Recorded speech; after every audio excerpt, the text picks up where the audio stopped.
Bonjour, bonsoir plutôt, bonsoir à tous. Moi, je suis ravi d'être ici, puis ravi surtout de parler d'un sujet qui me passionne moi, c'est-à-dire l'histoire des religions. Et nous allons essayer ensemble d'aborder le sujet des enjeux de la globalisation des religions, de la place de, de la critique du religieux et aussi de la légitimité ou pas la légitimité du blasphème. Et c'est un sujet euh, qui est vraiment qui est réel, dans le sens où on a en France encore, enfin en France, en Europe, 7 pays qui ont inscrit le principe de blasphème dans leur code pénal. Donc c'est un vrai sujet. Mais c'est un sujet, mais c'est en train de bouger, heureusement. Moi, de mon côté, quand je travaille sur mes bouquins ou sur mes recherches, j'ai bien sûr un esprit critique, mais de l'autre côté, je suis à la limite du blasphème. Hein, le blasphème, c'est l'injure faite à la divinité. Hein, le dernier en France qui a payé le prix fort, le chevalier de la Salle, au XVIIIe siècle, il a terminé quand même les os brisés, brûlé vivant, avec un livre de Voltaire cloué sur la poitrine. Donc c'est quand même un sujet qui peut devenir très sérieux dans certaines circonstances. Euh, quand je travaille sur ces sujets, j'essaye d'être indépendant, j'essaie de porter un regard neuf. Et donc, par exemple, mon travail sur la... J'ai fait une biographie, il y a quelques années, il n'y en a plus, hein, j'ai fait une biographie non autorisée de Jésus.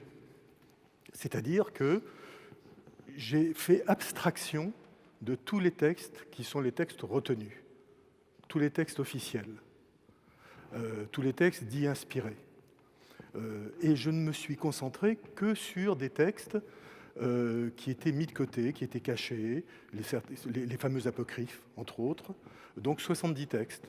Et donc j'ai raconté, j'ai travaillé sur une vie de Jésus à partir de la vie de courants minoritaires qui étaient à travers l'Empire romain, chrétien, qui passaient le même message à la fin, mais qui racontaient une histoire différente. Mais c'est du blasphème. Hein, sur les conditions de le faire, c'est du blasphème. J'ai fait une biographie aussi de Moïse, par exemple. Moïse, j'aurais très bien pu pas me fatiguer, prendre l'Exode dans la Bible, et puis voilà, tout est raconté, hein, il suffisait de travailler dessus. Pas du tout, j'ai fait comme si je n'avais pas l'Exode. J'ai voulu regarder avec un autre regard, c'est ça l'esprit critique, c'est regarder autrement. Je me suis appuyé que sur les légendes éthiopiennes, sur Moïse, et sur les récits grecs.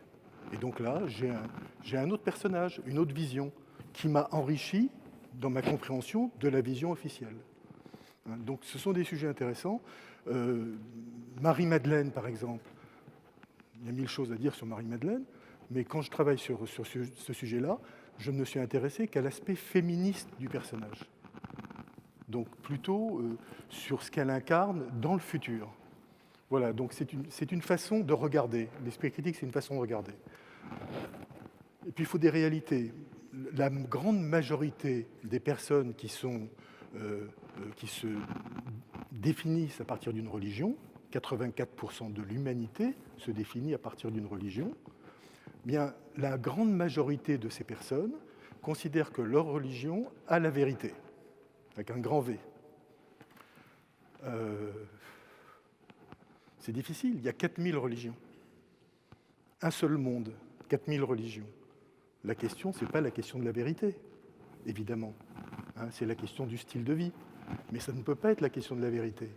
Pour une raison encore plus inquiétante, c'est que 4000 religions, aucune n'est originale. Il n'existe pas de religion qui soit née ex nihilo, de rien, qui serait arrivée comme ça, comme Athéna qui naît de l'intelligence de Zeus, et elle naîtrait adulte, casquée et armée. Aucune religion ne naît comme ça. Toutes les religions sont le résultat d'emprunts. C'est-à-dire qu'elles ont pris des mythes, des récits d'autres religions, et elles se les sont, pourquoi pas, hein, elles se les sont appropriées. et souvent elles les ont déformées. C'est l'arrivée des anges, par exemple, dans la pensée biblique, est totalement contradictoire avec la pensée monothéiste. Une pensée monothéiste, c'est que le pouvoir universel n'est qu'à une seule personne, une seule divinité, une seule entité. Il n'y a pas d'assistant, il n'y a pas de délégation de pouvoir. Donc les anges, dans le monothéisme, il n'y en a pas. Seulement, comme les Juifs ont été déportés à Babylone en 586 avant Jésus-Christ, ils ont été influencés par ce qu'ils voyaient. Quand ils sont revenus, ils ont été libérés une cinquantaine d'années après, ils sont revenus avec les génies ailés qui protégeaient les maisons des Babyloniens. Donc ils ont introduit les anges qu'ils ont pris chez les Mésopotamiens et ils les ont introduits chez eux. De la même façon,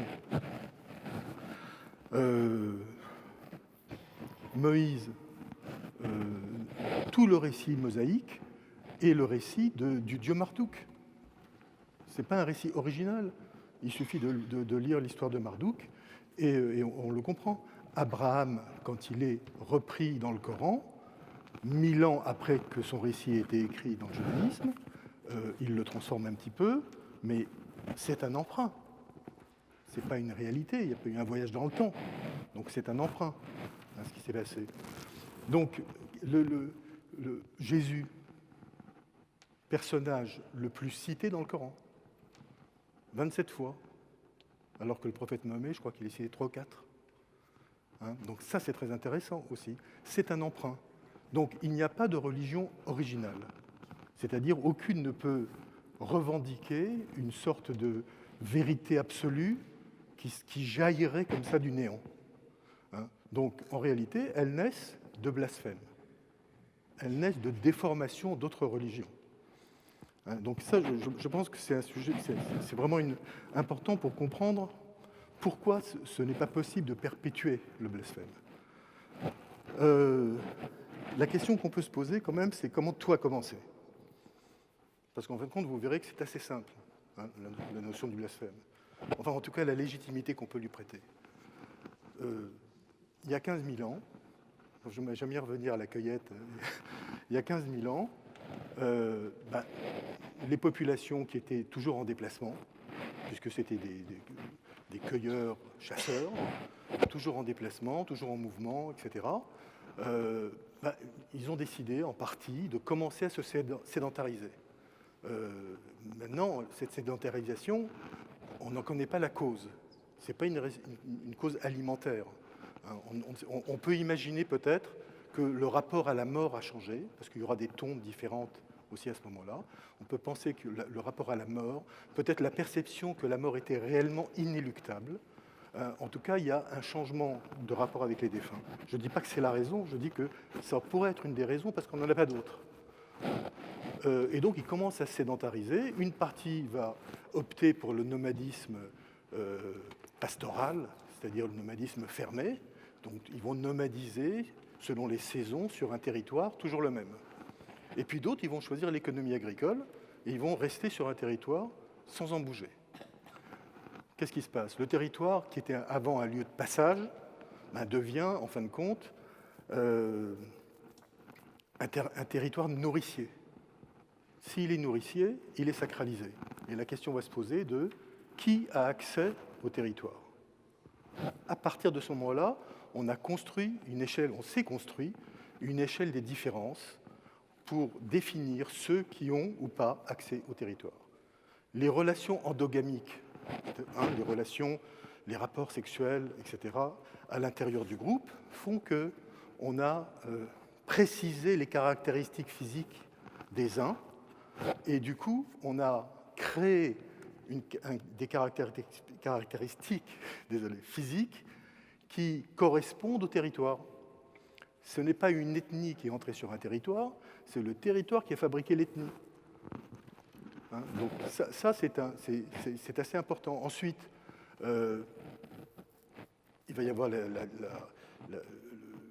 différenciation de rôle entre le féminin et le masculin. Ça date de ce moment-là. On le sait parce que quand on étudie les tribus qui vivent encore à la période de la cueillette, en tout cas sur le même rythme de vie, il n'y a pas de différenciation entre le féminin et le masculin, ni dans les objectifs, ni dans le travail, ni dans les responsabilités, ni dans les déplacements, etc., qu'elles aient des enfants ou pas. Hein. Donc, et puis, cette sédentarisation et surtout la sacralité du territoire, elle a inventé l'étranger. Étranger. N'oublions pas que dans étranger, les racines, que ce soit dans les textes anciens ou même latins, ça veut dire démon, ça veut dire hostilité, ça veut dire ennemi, ça veut dire victime, sacrificielle, hein, bouc émissaire.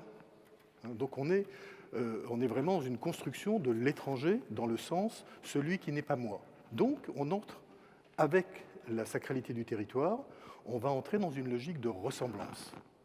C'est-à-dire que la ressemblance va rassurer, la ressemblance va renforcer la société, et en fin de compte, la ressemblance va être le ferment de la société.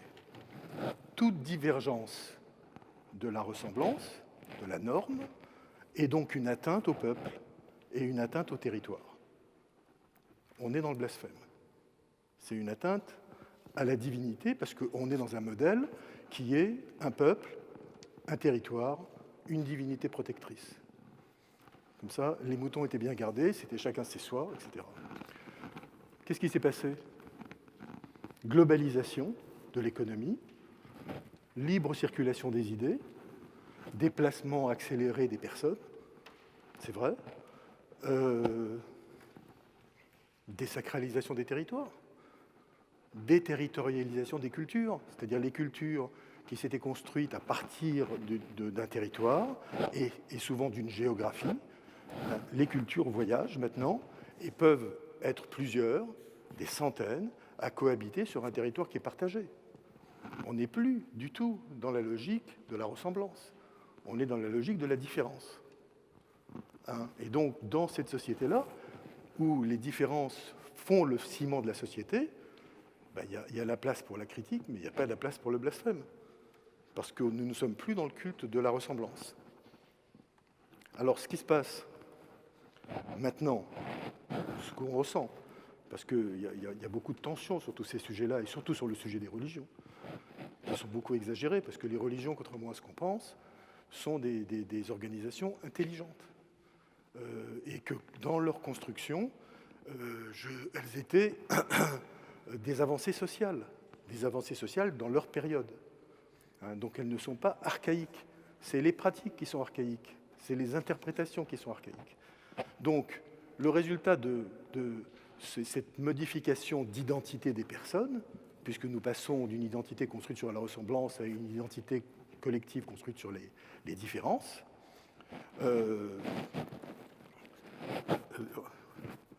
j'ai perdu le fil maintenant. Oui, à partir de ce moment-là, on assiste à un bouleversement sociétal, un bouleversement culturel de la société. On est, moi j'appelle en grec, une crisis, hein, en grec antique, donc une crisis, c'est-à-dire peut-être le cheminement sûr, lent mais certain, vers une situation, le paroxysme d'une situation à laquelle il faut qu'on donne une réponse et un choix de société. On est en train d'arriver lentement à cette situation-là. Ce que je dirais juste pour conclure, c'est que cette crise dont on parle n'est pas une menace. Cette crise, c'est une évolution. On ouvre des possibilités.